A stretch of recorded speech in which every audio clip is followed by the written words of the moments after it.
नमस्कार। आकाशवाणी जयपुर अजमेर से प्रस्तुत हैं प्रादेशिक समाचार।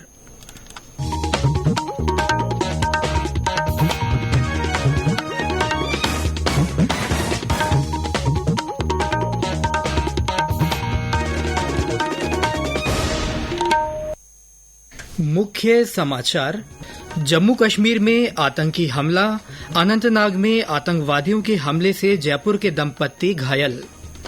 प्रदेश में भीषण गर्मी से लोग बेहाल, बाड़मेर में पारा 46.9 डिग्री सेल्सियस दर्ज।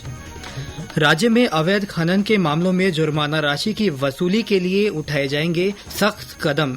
और जयपुर में आज से राष्ट्रीय सहकार मेले की शुरुआत। 28 मई तक चलने वाले मेले में मिलेंगे विभिन्न मसाले।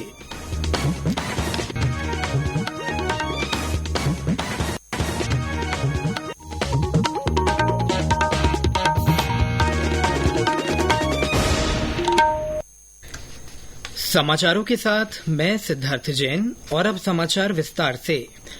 जम्मू कश्मीर में आतंकी हमला हुआ है। ये हमला अनंतनाग और शोपियां में हुआ। कश्मीर जोन पुलिस ने सोशल मीडिया प्लेटफॉर्म के जरिए बताया कि अनंतनाग के यन्नार में हुए हमले में जयपुर के एक दंपत्ति को गोली लगी है। इन्हें अस्पताल में भर्ती कराया गया है। सेना ने इलाके की घेराबंदी कर ली है। उधर शोपियां में पूर्व सरपंच को गोली मारी गई। हमलावरों को पकड़ने के लिए तलाशी अभियान जारी है। हमले की जिम्मेदारी प्रतिबंधित आतंकी संगठन TRF ने ली है। धौलपुर जिले के बसेई डांग क्षेत्र से इनामी दस्यु धर्मेंद्र उर्फ लुक्का को पुलिस ने कल गिरफ्तार कर लिया। हमारे संवाददाता ने बताया कि उसके साथ 2 अन्य आरोपियों को भी पकड़ा गया है। धौलपुर जिले के वसईडांग थाना अंतर्गत बीहड़ इलाके पुलिस की शनिवार इंदर इनामी दस्यु धर्मेंद्र सिंह लुक्का और अन्य साथियों से मुठभेड़ हो गई। जवाबी कार्रवाई में पुलिस ने फायरिंग करते हुए लुक्का और उसके 2 साथियों को धर दबोचा, जबकि 2 बाल अपचारियों को निरुद्ध किया है। इनके कब्जे से पुलिस ने 5 अवैध हथियार तथा 60 जिंदा कारतूस बरामद किए हैं। दस्यु लुक्का साल 2008 में अपराध की दुनिया में कदम रखा। इसके बाद वह वारदातें करता रहा। उस पर हत्या, लूट, डकैती, पैरोल में फरार, न्यायिक अपेक्षा से भागने का संगठित प्रयास, मारपीट, अवैध हथियार रखना, चोरी करना, चोरी का माल खरीदना सहित करीब 37 मुकदमे दर्ज हैं, जिसमें धौलपुर, आगरा, भरतपुर, मुरैना, मध्य प्रदेश तथा कई राज्यों में दस्यु लुक्का के खिलाफ मुकदमा दर्ज हो चुके हैं। दस्यु लुक्का पर अभी 4 दिन पहले ही 50,000 से बढ़ाकर 1 लाख रुपए का इनाम घोषित किया गया था। गौरव शर्मा, आकाशवाणी समाचार, धौलपुर। प्रदेश में ज्यादातर हिस्सों में प्रचंड गर्मी का दौर जारी है। लू और गर्म हवाओं से लोग बेहाल हो रहे हैं। कल जयपुर, कोटा, भरतपुर, बीकानेर और जोधपुर संभाग में अधिकांश स्थानों पर लू का प्रकोप रहा। सबसे अधिक 46.9 डिग्री सेल्सियस तापमान बाड़मेर में दर्ज हुआ। जालौर, श्रीगंगानगर, जैसलमेर, फलौदी, पिलानी सहित 8 शहरों में पारा 46 डिग्री सेल्सियस के पार रहा। इसके अलावा भरतपुर, कोटा, जोधपुर, चूरू, धौलपुर, अंता, बारा तथा संगरिया सहित 16 शहरों में अधिकतम तापमान 45 डिग्री सेल्सियस से ऊपर दर्ज किया गया। राजधानी जयपुर में भी अधिकतम तापमान 44.4 डिग्री सेल्सियस रहा। झुलसाने वाली गर्मी से जनजीवन प्रभावित है और दिन के समय लोग घरों से बाहर निकलने से बच रहे हैं। हमारे भरतपुर संवाददाता ने बताया कि भीषण गर्मी के कारण दिन के समय सड़कों पर सन्नाटा देखा जा रहा है। एंटी साइक्लोन का असर पूर्वी राजस्थान में बढ़ने से भरतपुर में रिकॉर्ड तोड़ गर्मी का असर हो गया है। तापमान 45 डिग्री सेल्सियस से ऊपर पहुंच गया है, जिससे जनजीवन पूरी तरह से प्रभावित हो रहा है। गर्मी के कारण सुबह से ही सड़कों पर सन्नाटा सा छाया रहता है और लोग गर्म हवाओं के थपेड़ों से परेशान हो रहे हैं। आमजन के साथ साथ पशु पक्षी भी व्याकुल होते दिखाई दे रहे हैं। केवलादेव राष्ट्रीय उद्यान घना में गर्मी के कारण पानी की हो रही कमी को पूरी करने के लिए जलदाय विभाग ने भी उद्यान को कल से पानी पहुँचाना शुरू कर दिया है। 2 दिन में करीब 3 MCFT पानी केवलादेव उद्यान को दिया जाएगा, ताकि पशु पक्षियों को पानी की कमी न हो सके। जिला कलेक्टर ने भी एडवाइजरी जारी करते हुए कहा है कि भीषण गर्मी को देखते हुए बुजुर्गों और बच्चों को दोपहर में घर से न निकलने दें तथा तरल पेय पदार्थों का सेवन करते रहें। शिव कुमार वशिष्ठ, आकाशवाणी समाचार, भरतपुर। बीकानेर में तेज गर्मी और लू से लोग परेशान हो रहे हैं। मौसमी बीमारियों का असर भी बढ़ गया है। बीकानेर में भीषण गर्मी और लू के हालात तेज हो गए हैं। दिन प्रतिदिन बढ़ रहे तापमान के चलते आम आवाम को काफी परेशानी का सामना करना पड़ रहा है। तेज तपन के कारण बाजार ग्राहकी पर इसका असर तो देखने को मिल ही रहा है। वहीं चिकित्सा विभाग भी मुस्तैदी के साथ जिले भर के लोगों में बढ़ रही गर्मी जनित बीमारियों से निजात दिलाने में जुटा है। इस भीषण गर्मी के चलते शोभासर जलाशय प्लांट में तकनीकी खराबी आ जाने से जिले भर में 20 घंटे पानी सप्लाई नहीं होने से आम जन पानी की तलाश में भटकते नजर आए। इस भीषण गर्मी का असर पशु पक्षियों पर भी पड़ रहा है। ऐसे में पशुपालकों की चिंताएं बढ़ गई है। हालांकि पशु विभाग और पशुपालक पशुओं को इस गर्मी के कहर से निजात दिलाने में जुटे हैं। वहीं छाया, पानी, छिड़काव, पंखे, कूलर सहित नित नए प्रयास भी कर रहे हैं। पक्षियों के लिए जगह जगह पालसिए बांधे जा रहे हैं। वहीं इस गर्मी का असर उन गरीब मजदूरों पर सबसे अधिक पड़ा है जिनकी रोजी रोटी बाजार की मजदूरी पर निर्भर है। मोहम्मद रफीक पठान, आकाशवाणी समाचार, बीकानेर।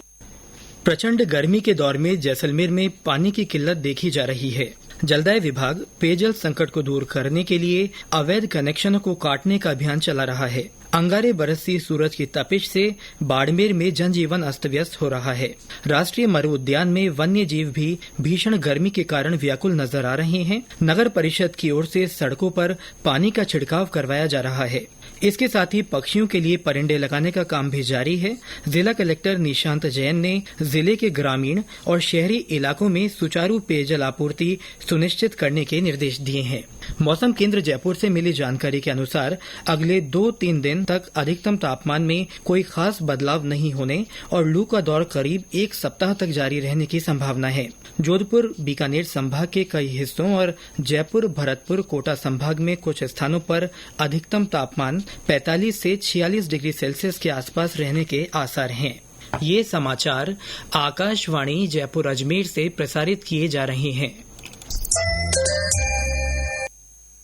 राज्य में अवैध खनन गतिविधियों के मामलों की जुर्माना राशि की वसूली के लिए सख्त कदम उठाए जाएंगे। खन सचिव आनंदी ने माइंस और भू विज्ञान विभाग के वरिष्ठ अधिकारियों की बैठक में कल ये जानकारी दी।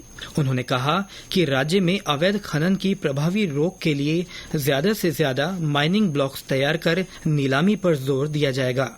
इसके लिए विभाग की ओर से जून महीने का रोड मैप तैयार किया गया है। श्रीमती आनंदी ने कहा कि प्रदेश में खनिजों की खोज के लिए ड्रिलिंग, रिपोर्ट्स के विश्लेषण और उसके बाद प्लॉट तैयार कर नीलामी करने से बेशकीमती खनिजों की अवैध खनन गतिविधियों पर रोक लग सकेगी। वहीं प्रदेश में राजस्व और रोजगार के अवसर विकसित हो सकेंगे। उन्होंने खनिज विभाग के कार्यालय और क्षेत्र में वाटर हार्वेस्टिंग सिस्टम विकसित कराने के भी निर्देश दिए। लोकसभा चुनाव के 5वें चरण के लिए कल 49 सीटों पर मतदान होगा। इस चरण में उत्तर प्रदेश की 14, महाराष्ट्र की 13, पश्चिम बंगाल की 7, बिहार और उड़ीसा की 5-5, झारखंड की 3, जम्मू कश्मीर और लद्दाख की 1-1 सीट पर वोट डाले जाएंगे। वहीं लोकसभा चुनाव के 6ठे चरण में 8 राज्यों और केंद्र शासित प्रदेशों के कुल 889 उम्मीदवार मैदान में हैं।